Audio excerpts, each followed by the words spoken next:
an essential part of preparing ourselves for Ramchandra's appearance is spending some time discussing Sita's appearance.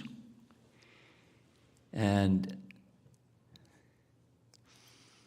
we'll say a few things just as from a distance examination. We hear from Chaitanya Charitamrita a narration that's taken from Kurma Purana, which differs from Valmiki Ramayana. And most devotees, most people, devotees, besides ISKCON devotees, most devotees are familiar with Valmiki Ramayana and less familiar with Kurma Purana. But in Kurma Purana, there is a description of an event that is not found in Valmiki Ramayana. The event is Maya Sita was kidnapped by Ravana. And then when Sita is redeemed, she's requested by Ramachandra to prove her purity by entering into fire. She enters into fire and she comes out the other side with being carried by Agni, the fire god. So there's some missing pieces. And one of the big missing pieces is, where did Maya Sita come from? What's Maya Sita anyways? I mean, so we'll go back. When the personality of Godhead appears in this world, he is performing activities from the spiritual realm. So in the spiritual realm, there's Ram and Sita, the eternal energy, spiritual potency of Ramachandra, Sita.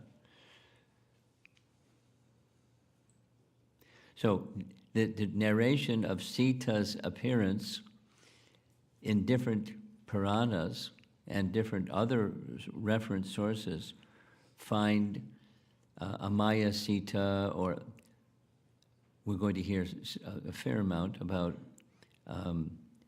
Vedavati. So some of you are familiar with the Vedavati narration. It's in Valmiki Ramayana. But the puzzle pieces don't seem to fit. So rather, there's not the background explanation of how the puzzle pieces fit. Because Sita is Sita, and Vedavati is not the eternal consort of Lord Ramachandra. Sita is. So what's Vedavati, or who is Vedavati, and how does she fit into this whole Valmiki Ramayana it's the gold standard of Ram's Leela, Valmiki Ramayana. So we're going to hear a little bit, and be prepared for a little complexity. I'm warning you. Because there's questions that may not have some very clear answers. So here is a very nice painting. This is the wedding where Ram has gained the hand of Sita based upon a condition that was placed by her father, Janaka, to whoever would become the husband would have to lift the bow of Lord Shiva, and there's a whole story that's for another class. We'll be discussing the bow of Lord Shiva and the marriage of Sita and Ram and all of that. But this is focusing on the history and the appearance of Sita. We know from the Srimad Bhagavatam and also from Valmiki Ramayana that Ravana, in his boldness, tried to lift Mount Kailash. And when he tried to lift Mount Kailash, Uma, or Parvati, was disturbed. And she cursed him. "O wicked Rakshasa, a woman will one day become the cause of your death." This was after the mountain was settled and so forth and so on. But, he was interfering with Lord Shiva and interfering with the personality of Godhead is an offense. Different from, but in certain ways similar to what Lord Brahma did when he stole the calves and the cowherd boys. Because he interrupted Krishna's pastimes out of his curiosity. Shame on him. It's an offense. And there's a reaction for offenses. And he wanted to see the extent of Krishna's power, potencies, and so he concealed the cowherd boys. There's details and details. That is, Krishna knew that Lord Brahma was going to do this, and so what did Krishna do? Krishna manifested Maya forms of the cowherd boys. And then he manifested later the forms of himself as the cowherd boys, in exact likeness.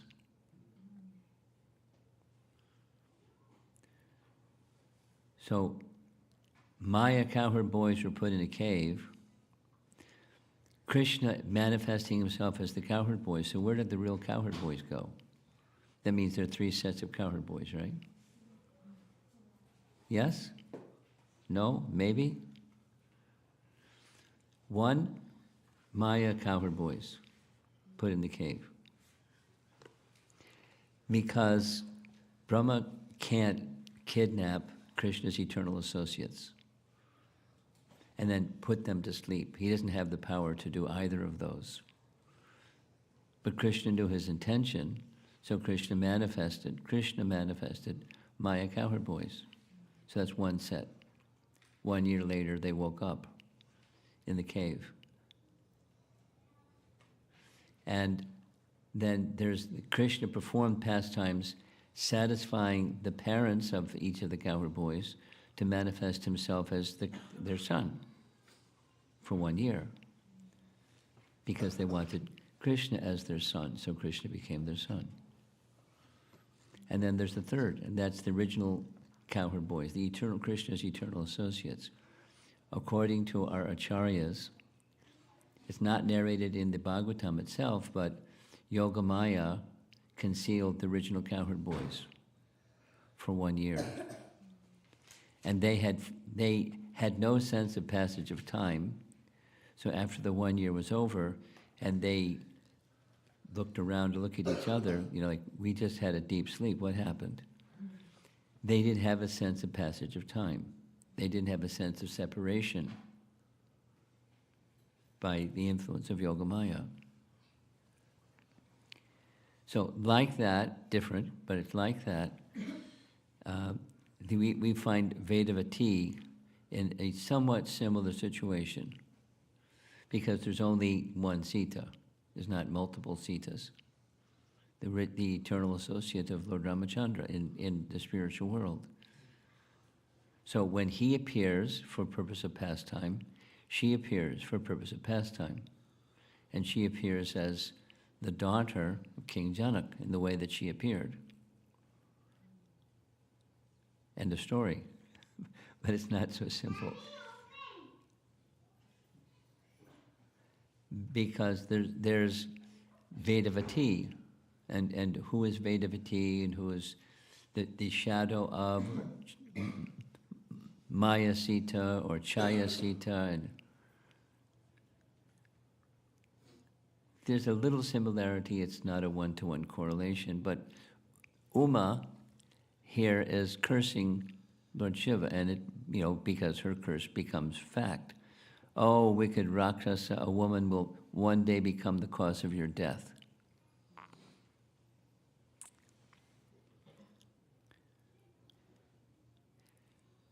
So the Vedavati, the history of Vedavati is found in Valmiki Ramayana, and because it's very nice, and it's very specific, and it's quite familiar with most of us, because in a little bit we're going to go in some different directions besides Valmiki Ramayana, so I wanted to read.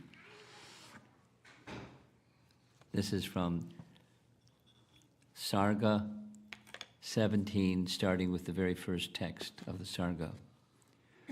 While wandering the earth, the great armed Ravana reached the Himalayan forest and roamed about there. He spied a young woman wearing black antelope skin and matted locks. She was engaged in tapasya, and she looked like a goddess.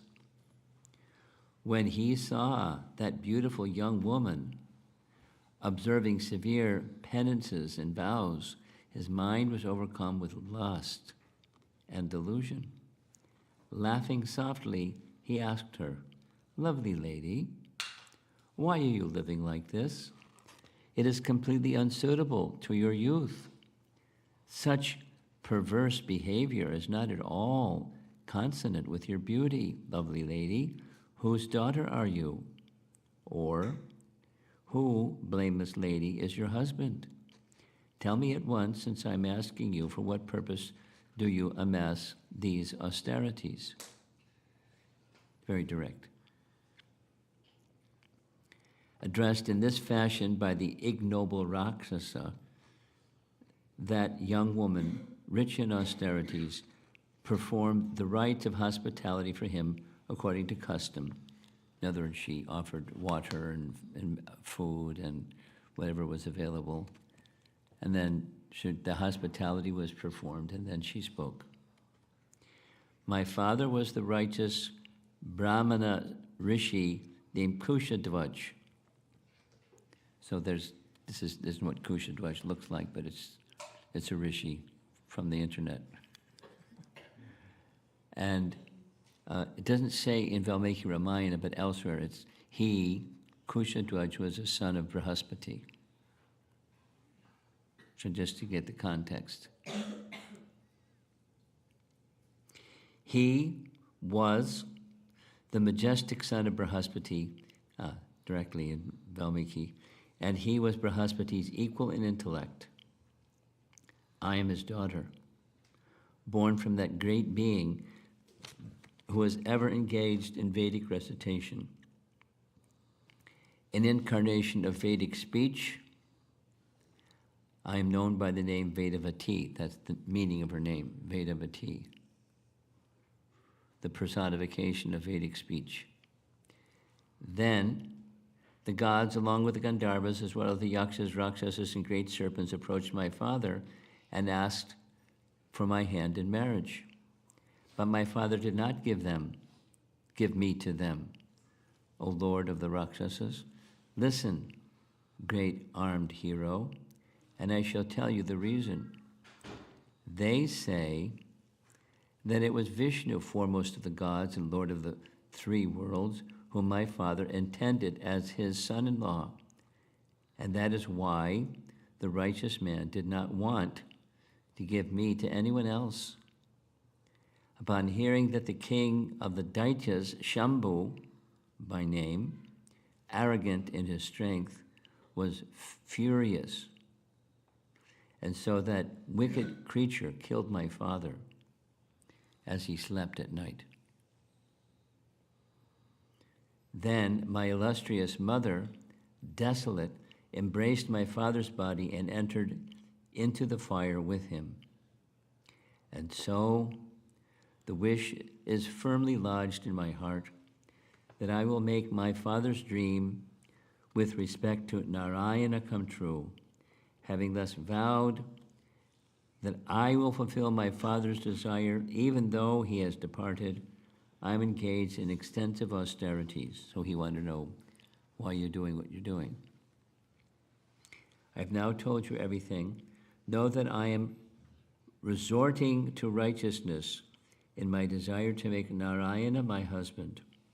I know all about you, your majesty, So please, go away, delight of the Palustyas. For through my austerities I know everything that transpires in the three worlds. But Ravana, tormented by the arrows of Kandarpa, the god of love, descended from atop his flying palace and there addressed that young woman in very severe vows. You are very arrogant, fair-hipped lady, in that you entertain such a resolution. The amassing of righteous actions, fawn-eyed woman, is an adornment only for the elderly. Timorous woman, you are endowed with every virtue and are indeed the most beautiful woman in the three worlds. You ought not, in your youth, be acting in such a manner that is fitting only for the elderly. Who, after all, is this individual to whom you refer as Vishnu? Surely, lovely lady, he whom you so desire is not equal to me in valor, asceticism, wealth, or strength, my lady. Then she says, do not do this, don't, cried the young woman to that Rakshasa as he seized her by the hair with his hand. Enraged, Vedavati then cut off her hair with her hand, like a judo chop or something.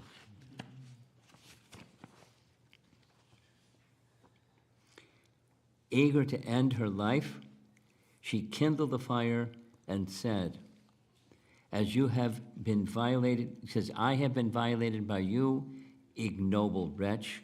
My life is at an end. Therefore, Rakshasa, I shall enter the fire and the eater of oblations right before your very eyes. Since I, innocent and without protector, have been violated, I shall be born again for your destruction. So Uma was saying a lady, and she's saying, I'm that lady, meant for your destruction. Truly it is not possible for a woman to kill anyone, least of all you, evil Rakshasa. Moreover, were I to unleash a curse, it would exhaust the power of my asceticism. If I have performed good deeds, made charitable donations, and offered sacrificial oblations, then, by virtue of that, may I be born as the virtuous daughter of a righteous man and not from a human womb. When she had spoken in this fashion, she entered the blazing fire, the eater of oblations. Then, on every side, there fell from the heavens a heavenly shower of blossoms, and thus the woman called Vedavati, who lived long ago in Krita Yuga, has appeared in the Treta Yuga to accomplish the destruction of that Rakshasa. Since she was born of a furrow or Sita, men always called her Sita. And that's the end of the sarga for introducing us to Vedavati. So a few pictures. There's the grandfather, or Brahaspati, there's the father, and Kushadwaj, by her own acknowledgement, was equal to Brahaspati, the chief priest of the demigods, equal to him in intellect. And she, the indication, there's many texts that describe who she was, but they describe her as a angsa, or a partial incarnation of Lakshmi. And she says, of the incarnation of Vedic speech, thus the name Vedavati.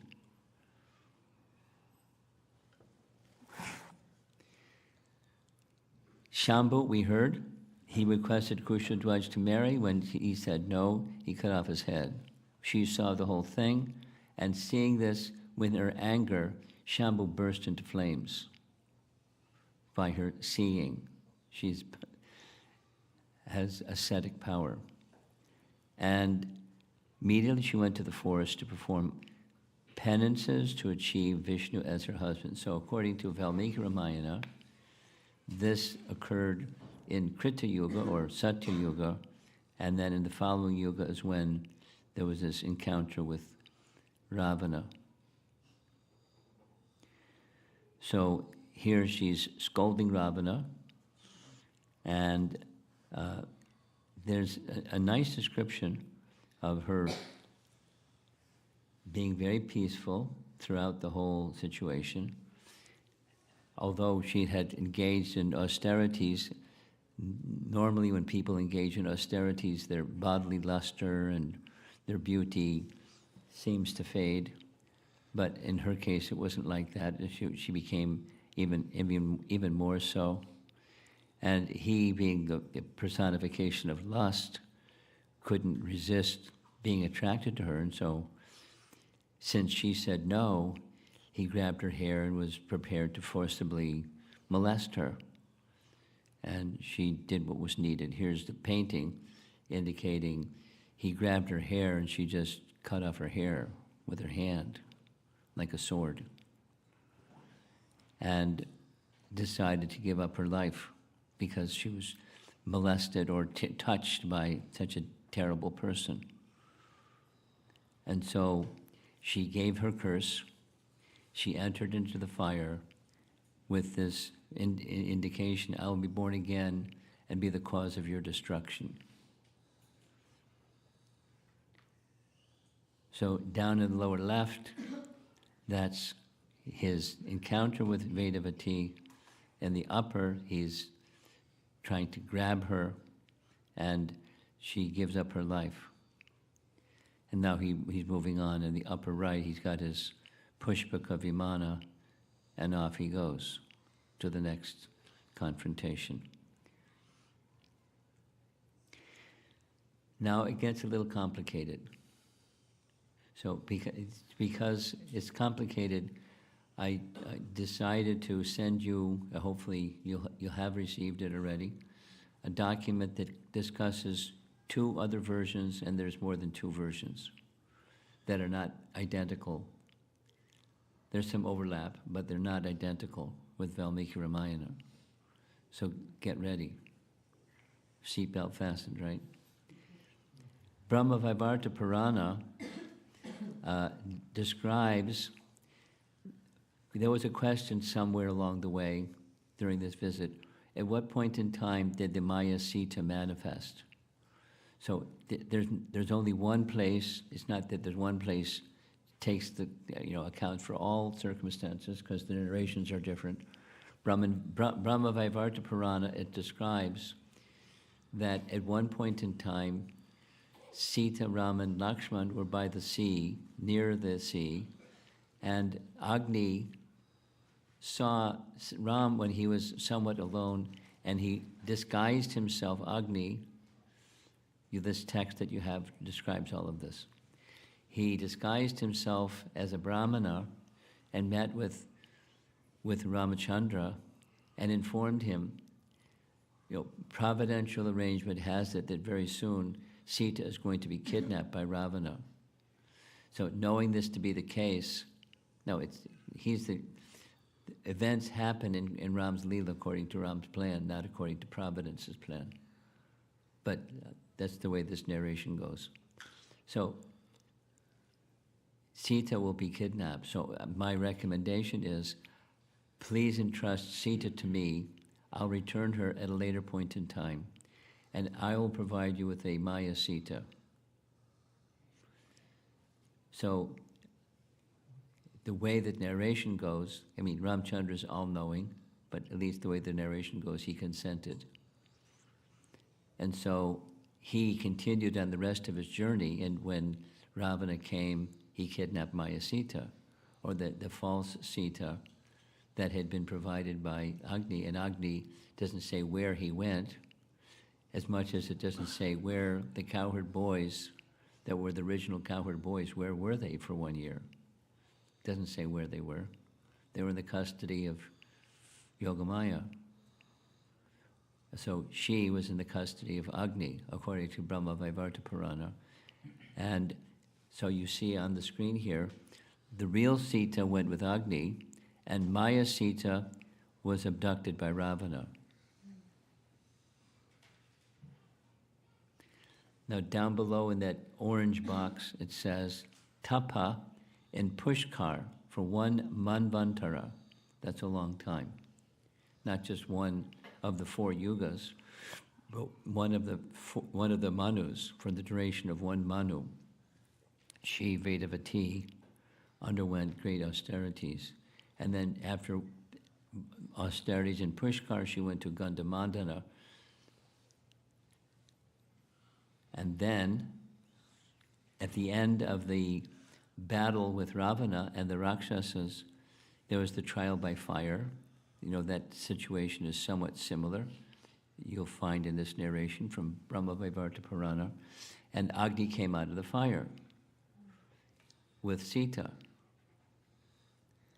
And so Sita's chastity was verified publicly, and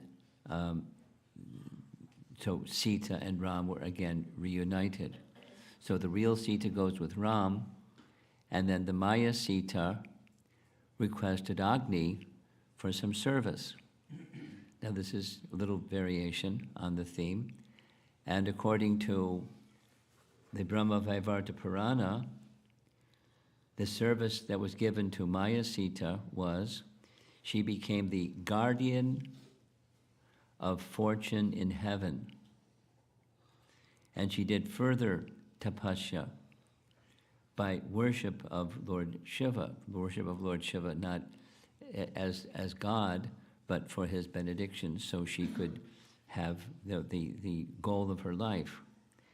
And according to Brahma Vaivarta Purana, the manifestation of Draupadi came because while worshiping Lord Shiva, she saw Lord Shiva and said 5 times, I want a good husband, I want a good husband. And so she had 5 husbands. That's the narration in Brahma Vaivarta Purana. And if it's confusing, wait till you hear the next one. But this is just, a narration from the Puranas. Maya Sita in this Purana is called Chaya Sita. Madhvacharya, great authority, a preceptor in our disciplic line, Brahma Madhva Gaudiya Sampradaya. Madhvacharya, very learned, vast resources of scriptural texts. He and his followers made the following, which is slightly similar but slightly different from the Kurma Purana version, which we find in Chaitanya Charitamrita. But it has everything to do with Maya Sita, or the Vedavati manifestation. So it starts this way. There's 2 entities, Lakshmi, the goddess of fortune, and Sita. And at a certain point of time, the real Sita goes with Agni. Now it doesn't say in this Purana exactly when, but she goes with Agni. And Vedavati plus an expansion or an angsa of Sita is what was given to continue the travel with Lord Ramachandra, and that was what was she. The combination of these 2 were abducted by Ravana. Same trial by fire, same afterwards. Real Sita goes to Ram, and the little variation is Vedavati seeks Ram as her consort.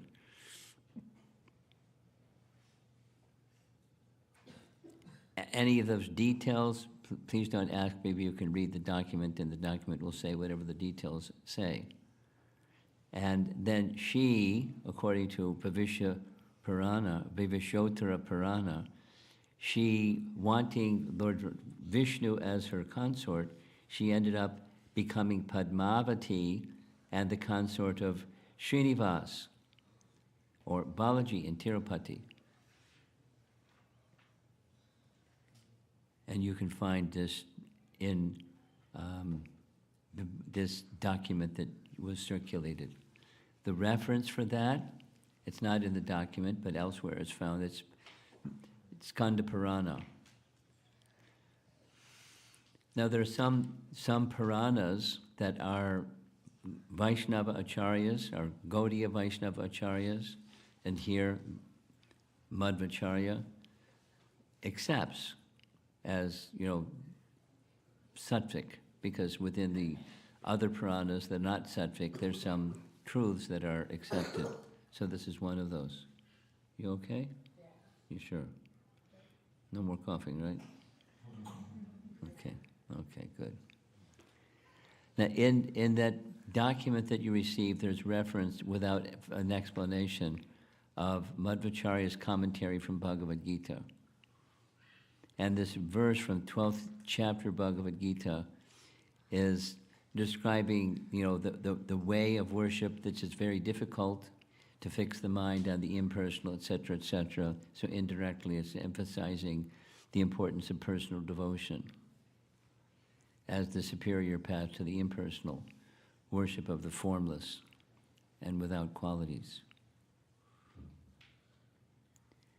Now, I don't know, because I'm anticipating someone's going to ask, how does this reference to Bhagavad Gita fit in with the whole picture of what's being narrated? And I'm puzzled, but it's there, so I'm mentioning it because it's there. And so when it was time for Lord Ramachandra's appearance, the time for Sita's appearance also occurred. The exact connection between Vedavati and Sita's appearance is not spelled out. She said, I will be the cause of your destruction in my next life. So it sounds like, the angsa of Sita became part of Sita again, because this terminology of angsa, it doesn't mean like, as the personality Godhead is Purnam, Sita is also Purnam. And a little piece taken away from Purnam is still Purnam. Om Purnamadak Purnamidam, etc. So the Purnam is not reduced. If so similarly, a Sita is not reduced by an angsa of Sita, and now rejoined, the angsa of Sita is now again with the original Sita, or goddess of fortune Lakshmi, however you want to look at it. It's not, so she is not something material, that a piece of her is divided, and so she becomes less. And that piece of her joins her, now she's complete again. It's not like that, not material. So Sita makes her appearance, and we know how Sita makes her appearance. There was a plan for Janaka to create a yajna whereby a child would be born. He particularly wanted a daughter. So the plan was for a yajna to be performed, and part of the procedure for a yajna to be performed is the plowing of that area where the yajna is going to occur. It's just part of the tradition, part of the procedure. So he was personally plowing the field, and as he was personally plowing the field, the plow unearthed a little girl. And he understood what that meant. This was meant for the purpose of the yajna. So he brought the child back to his good wife, had said, let us accept this daughter as our daughter. The earth has provided us with this nice daughter. And so they did. That's how Sita became the daughter of Janak. And when this appearance of Sita occurred, as we heard, the shower of flowers, etc., etc., and there's a photograph of the palace of King Janak. Have any of you been there? Yes? Pretty majestic looking. You know, the architecture is of a very ancient style, and all the arches and carvings and everything. It's very, very ornate and very beautiful and majestic looking. But that was his palace. And the area surrounding the palace was this very simple village life. This is a modern photograph of what the village in the area looks like. And here's a very old painting showing at the bottom left, Janaka is plowing, and then finding, on the upper right, finding the child from the earth, entrusting the child to his good wife. And in the upper left is the breaking of the bow, and so forth. There's a lot of rich history involved in all of this. Now, I'm about to end, but I'm going to do a little something that I don't normally do. There are so many versions of Ramayana. Like, at one point in time, I started researching and finding out the list is quite long, and the variation is different. And whereas Puranas, it's quite okay that variation can be understood, and by our acharyas is accepted as different days of Lord Brahma, different appearances of Lord Ram, so there's variation in the sequence of events and the events. There's variation. There's variegatedness, as Prabhupada would say. Variety is the mother of pleasure or happiness. So there's variety, and that's perfectly okay. Different days of Brahma. The theme is the same, and there's no contradiction in the theme, because there's the personality of Godhead and his pastimes, and he enacts them in different ways at different times. However, there's some non-Puranic descriptions, and I'm mentioning this one for a reason. You'll see why. After she immolated her body, Ravana took her ashes with him back to Lanka. He had strong affinity for her beauty, and so he had strong affinity for her, and when she burned herself, he put the ashes in a box, gold box, and took the gold box back to his palace. However, soon after this, he saw many inauspicious omens in Lanka. The rishi, Narada, on a visit to Lanka, informed Ravana that the cause of the ill omens was the presence of Vedavati's ashes. The demon then had them thrown into the ocean. We've heard similar descriptions. But it wasn't just the ashes, it was the whole urn. The box containing the ashes was carried by the ocean and deposited on the seashore near Mithila. It went into the earth, and it was at that place that Janaka performed a sacrifice for getting a child. A part of his sacrifice was the furrowing of the earth, and thus he found the box.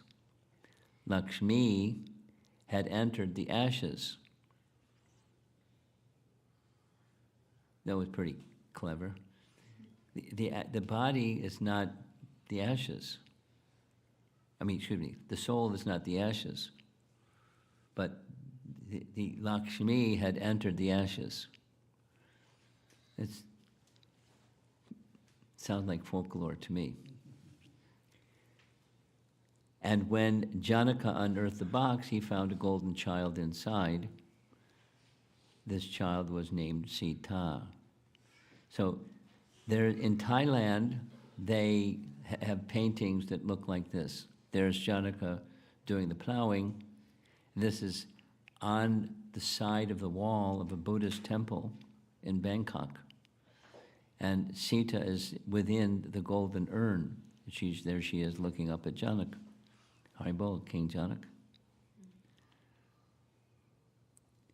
And there they are carrying the urn back to the King Janak's palace. So,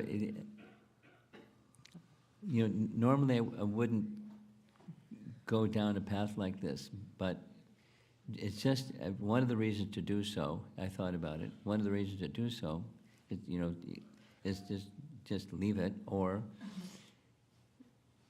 a little word of caution when we hear something, somewhere I heard, or somewhere I read, or somewhere something.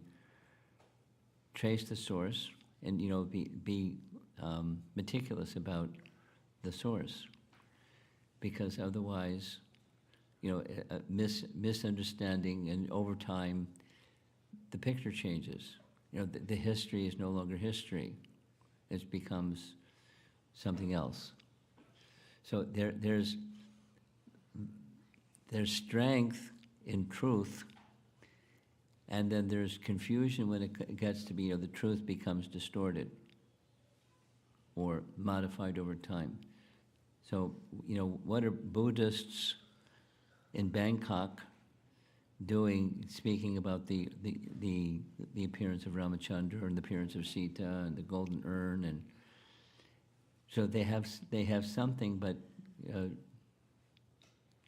who knows what that something is? So I debated whether to even bring it up or not, but there we are. So back to the complexity. Sita is Sita, and it is said that this, not only the father of Vedavati wanted his daughter to marry Vishnu only, it was the daughter that wanted to marry Vishnu only.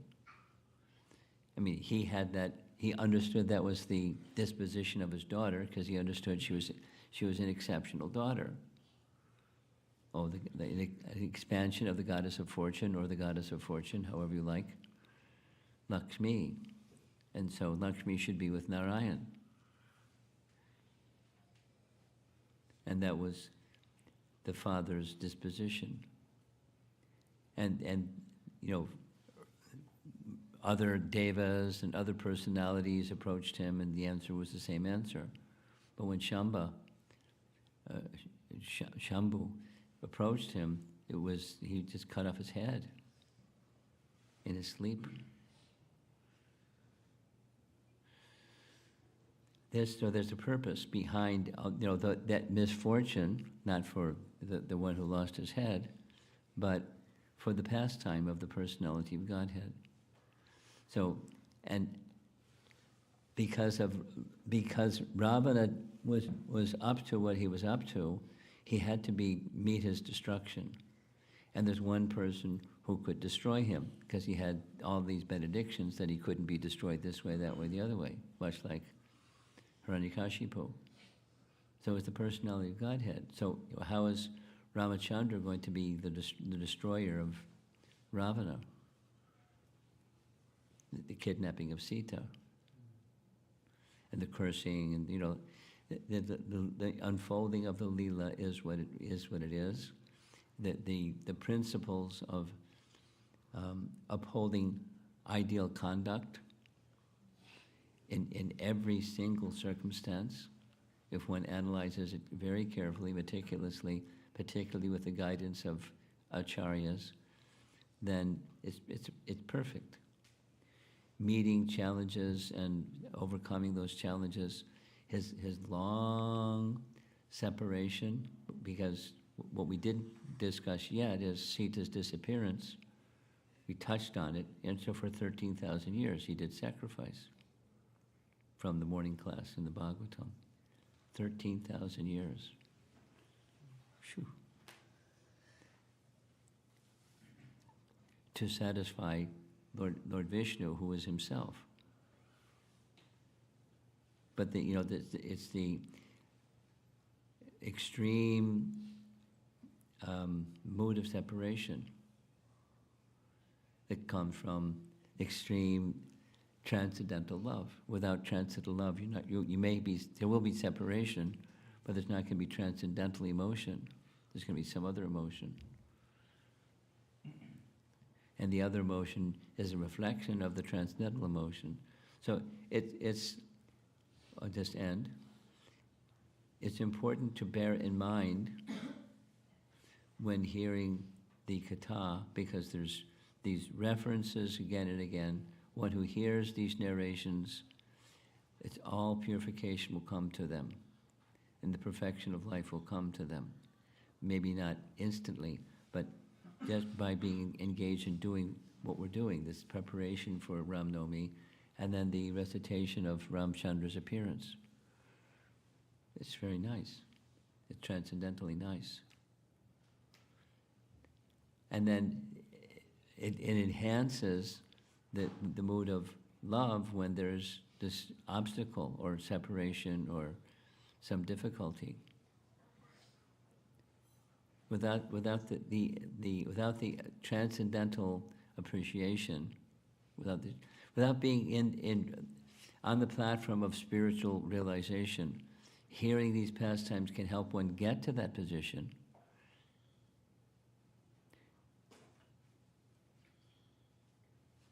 But in the course of time, that's our goal, is to become clearly, strongly attached to the Supreme Personality Godhead, such that it becomes our very life. And our very life can't be separated from the affection that we have for the Personality of Godhead. So, however long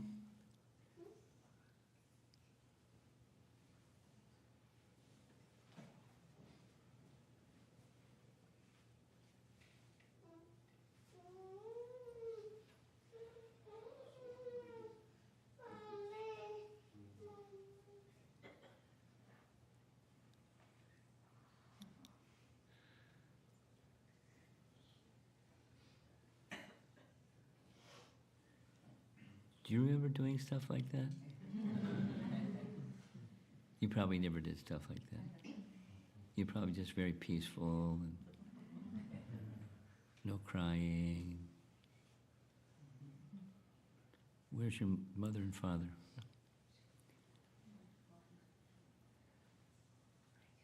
Peaceful? A little bit of the crying like that. A little bit. Oh. Crying will still happen with parents. Okay. So let's see if there's some discussion. Just a little bit shorter topic, but that's okay.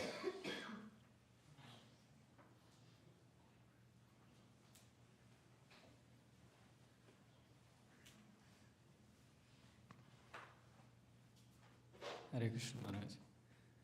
Maharaj, I have one question. Janaka Maharaj is a Mahajan, right, Maharaj? Say it again? Janaka Maharaj. Janaka. Yeah. He's one of our 12 Mahajans, yes. Yeah. So at the same time, he's a Kshatriya, right? Sure. So why Kshatriya was doing, farming? Oh, it's not farming. It's a yajna. It's a procedure for yajna. He wasn't doing Vaishya work.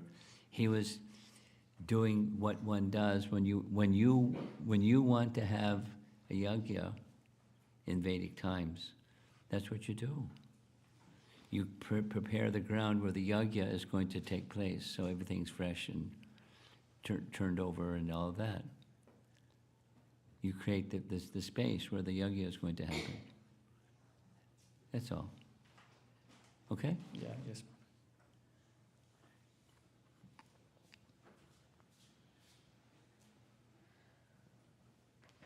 Hare Krishna Maharaj, thank you for the class. My question is, the Vedavati, Yeah. Kusatwat's daughter, you mentioned that in the slide, she is partial incarnation of Lakshmi. Well, there are different things that are said in different places. One of them that makes sense to me because it's common in Krishna's pastimes is an angsa of Lakshmi, or an angsa of Sita, either. So that gets no way of saying is partial incarnation, partial angsa. Is that all right? Yeah, but because since he was partial incarnation of Lakshmi, is Ravana that powerful that she could not destroy her? Oh, she could. Yeah, because Oh, of yeah. the pastime. Yeah. She's playing two things. She could, but she didn't. Because at least the way that she was speaking, that would discharge the ascetic power that she had developed. So she could have finished him immediately. No problem. But she didn't. Because she didn't want to waste her ascetic power. She wanted that to go towards a higher position. Being the wife, being in a marriage with Lord Vishnu. Thank you. She even said it, I could destroy you, you're finished. But I won't waste my ascetic power.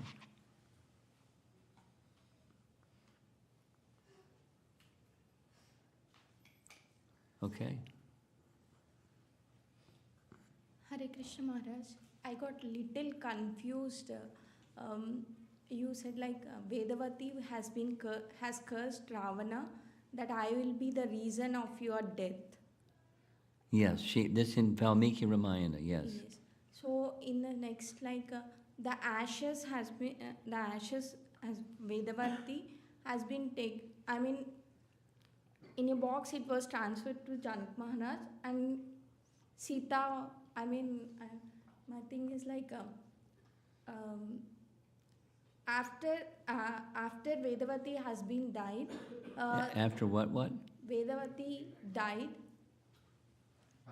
After who dies? Vedavati dies. Vedavati dies. How? I mean, I have seen in the next slide, Vedavati has taken the birth as Padmavati. Well, that's one version. There's multiple versions. So, what about the curse, Maharaj? What about the curse?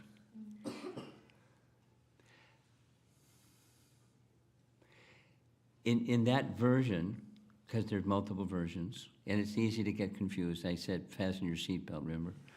So, Vedavati, let's go back to that version. Let's go here. She, along with a partial expansion of Sita, were taken.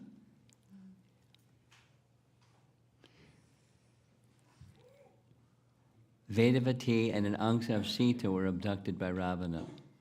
So Vedavati and an angsa of Sita were abducted by Ravana. So she, as the one abducted by Ravana, brought about the cause of his death. So that's the curse. It was fulfilled. From this particular version. Now, you have your question still? That down in the lower right corner is, Vedavati, had this desire that Vishnu should become her husband. So that was fulfilled, at least in this version of the Bhavishyotara Purana. Madhvacharya's and his followers determined. She became Padmavati, the wife of Lord Vishnu. So both her curse and her wish. All right? You sure? Yes, Maharaj. Okay. Yeah. Hare Krishna Maharaj. Excellent interpretation of Mother Sita. So Brahma Vaivarta Purana version and Bhavishottara Purana version, both talks about Vedavati. They both speak about Vedavati, yes. Yeah. And so is it mentioned in Valmiki Ramayana also No. about No. Vedavati? She's mentioned in the Uttara. That's the reference at the very beginning. Oh. Uttarakhanda. The story of Vedavati and Ravana wanting to molest her and all of that. Oh, okay. Yes, it's in Valmiki Ramayana. Oh, okay. Second follow-up question, Maharaj. Okay. I'm looking for that. There. Uttarakhanda Valmiki Ramayana. Okay. And Agni. There's no fire pastime, but the Vedavati says, "I'll bring your destruction because of your impurity. I'll be the cause. On my next birth, I'll be the cause of your destruction." Okay. So about the Agni reference, about the Agni reference. About the which? Agni, fire. Agni fire, okay. Fire reference. In Valmiki Ramayana, it is only mentioned at the end in the Yuddha Kanda, correct, Maharaj? Where There's no fire, there's no test of Sita by fire. Oh, okay. Okay. And then Agni coming out of the fire. There's not in Valmiki Ramayana. But after war, Mother Sita goes into the fire for testing. In Valmiki Ramayana, Sita goes into the fire. Sita goes into the fire, okay. Okay, Maharaj.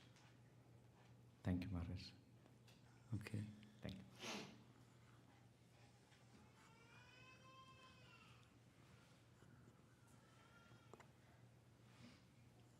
Hare Krishna Maharaj. So Maharaj, we refer the Supreme Lord as the Absolute Truth. Meaning, like Lord, meaning it doesn't change with time. It I'm doesn't with you. alter. I'm with you. Keep going. So, and then we also say that there is no difference between the Lord, His name, His pastimes. We do say that, yeah. So I'm having difficulty understanding, like, if something is absolute, then why does it change in terms of the pastime? Then why what? How do we understand pastime as the absolute? That means, like, we see, like, okay, well, in one. It's morphing. He, the absolute truth, is morphing. He's taking sometimes and sometimes and sometimes. That's what you're asking. Yeah. He's absolute, so his Leela is also absolute.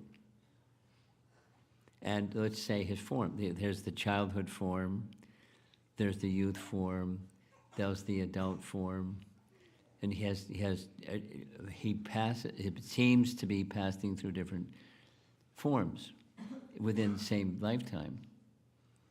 So it looks like a change, what to speak of the pastimes themselves, and then the exchanges of love with his devotees, with Mother Jasoda in Krishna's case, or etc. So it's as transcendental as anything is transcendental.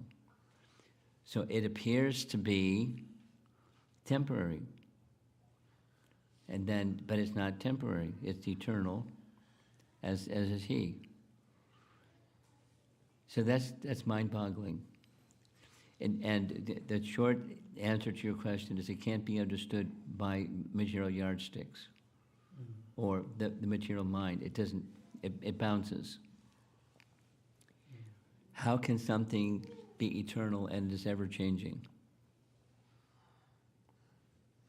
Material energy is ever changing, but Krishna's pastimes are also variegated. I mean, this is the Vishishta Advaita topic.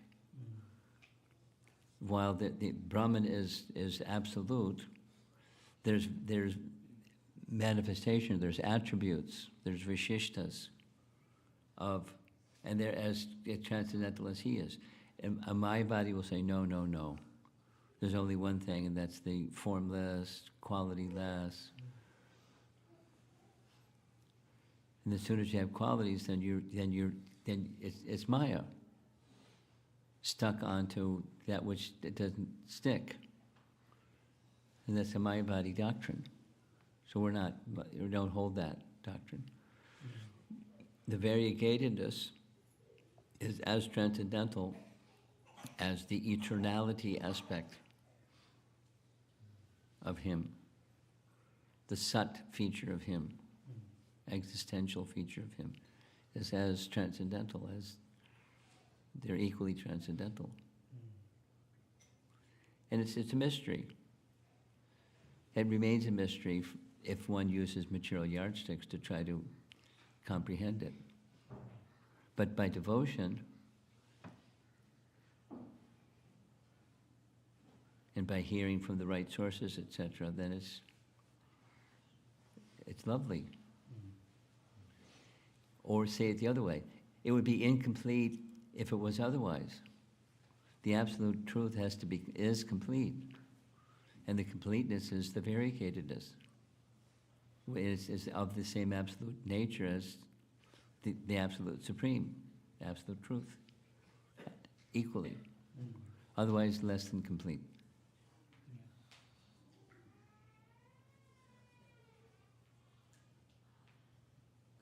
Thank you, Maharaj. Okay.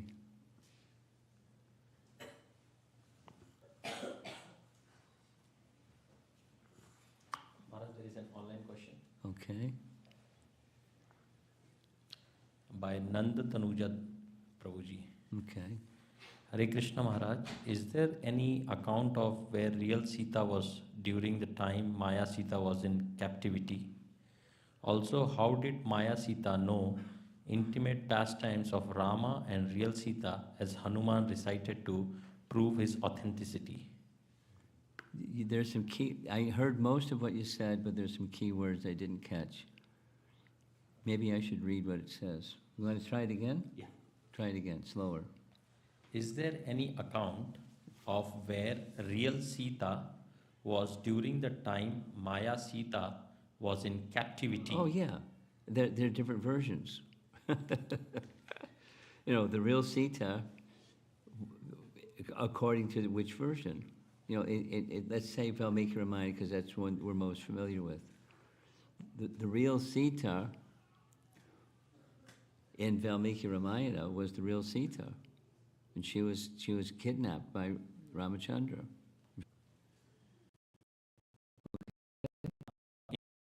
Intimate pastimes of Rama and real Sita as Hanuman recited to prove his authenticity. Well, what's Maya Sita anyways? She's a reflection of, or Chaya, or Maya Sita, but she has a capacity that to know what Sita knows.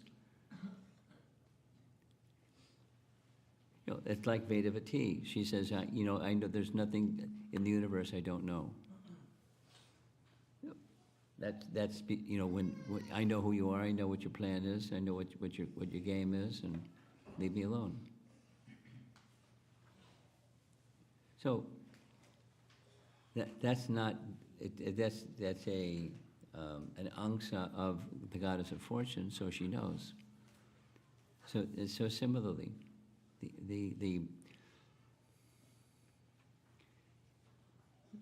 when a material manifestation or Maya manifestation of something that's fully spiritual is made, whatever power the manifestor wants to be invested in the manifested can be included. So Maya Sita can know whatever Sita wants Maya Sita to know. No problem. No problem. And not know whatever the original Sita doesn't want Maya Sita to know. It's like, here's a nice example. For 1 year, he's omniscient. Whatever they want them to know. No problem.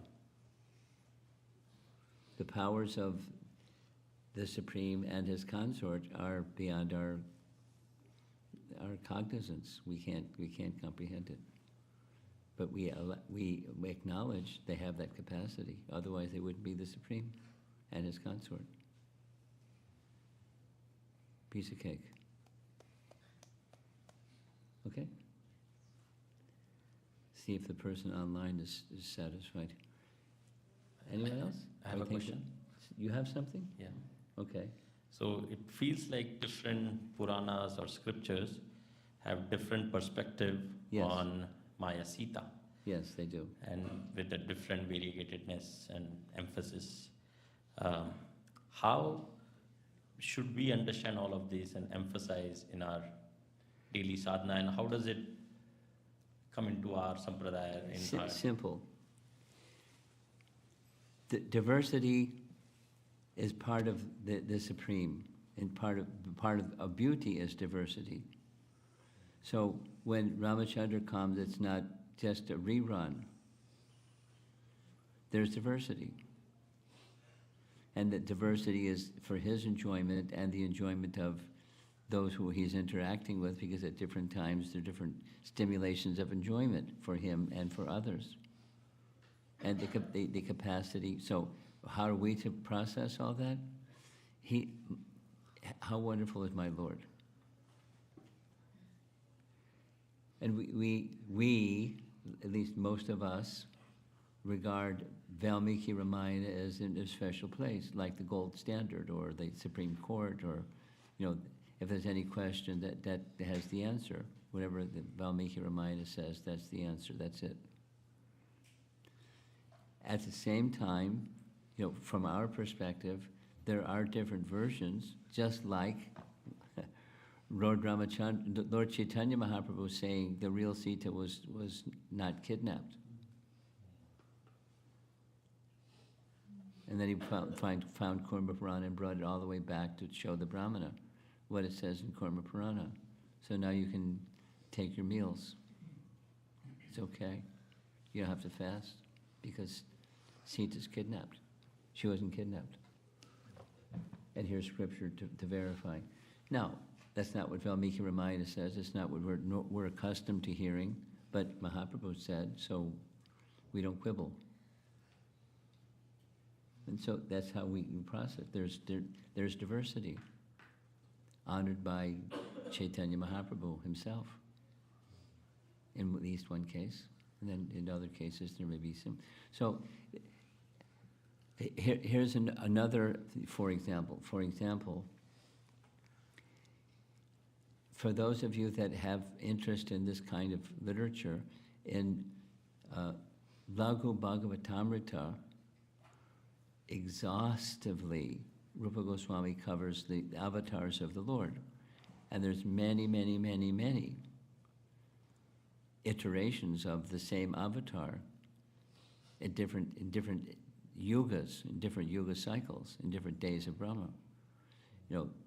Very variegated. So, yeah, in one sense, get used to it. There's variegatedness. How do we process it? There's variegatedness. For us, Srimad Bhagavatam and Valmiki Ramayana. But there are others, you probably know some others, I know some people. They grew up with Ramcharitmanas. And that's it, Ramcharitmanas. That's not only good enough for them, that's it. That's okay. It's not Valmiki Ramayana. There are things in the two texts that are different. It's okay. At least from our perspective.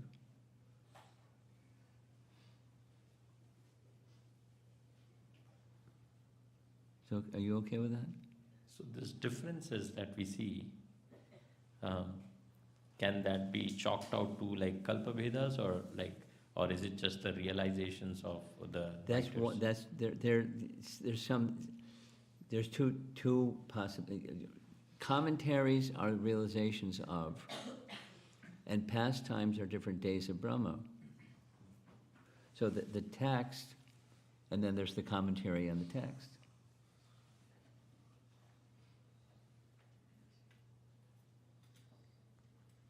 And our acharyas enjoy looking at the same text, the same verse within the Bhagavatam, in 9 different lenses. Just in the conclusion of, for example, in the conclusion of the Kalyadamana Leela, there's a concluding section where a summary is being made because of questions of Maharaj Parikshit to Shukadeva Goswami. How did all this happen? And he describes how it happens. And there's some verses in Sanskrit that Jiva Goswami gives 9 of one verse. And it's not like, you get to pick your favorite and say, I like this one. They're all fine. And the alignment is consistent with the tattva of Srimad Bhagavatam. There's one Supreme Personality of Godhead who's the source of everything, and the different words in Sanskrit can mean different things, and different ways of savoring the reciprocation that Krishna makes with his devotees, and how the devotees, like Shukadeva Goswami, is appreciating how wonderful is Krishna.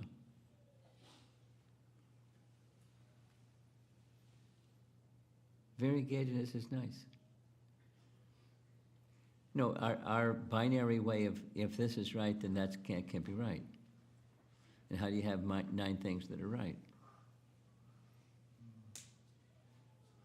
That's the realization on, the commentary part. But the text isn't.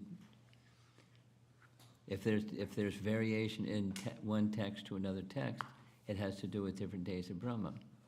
Because otherwise, our acharyas won't make reference to a certain text as a source of knowledge. Yes, Guru Maharaj. Thank you so much. Okay. I think we should end. Srila Prabhupada ki jai.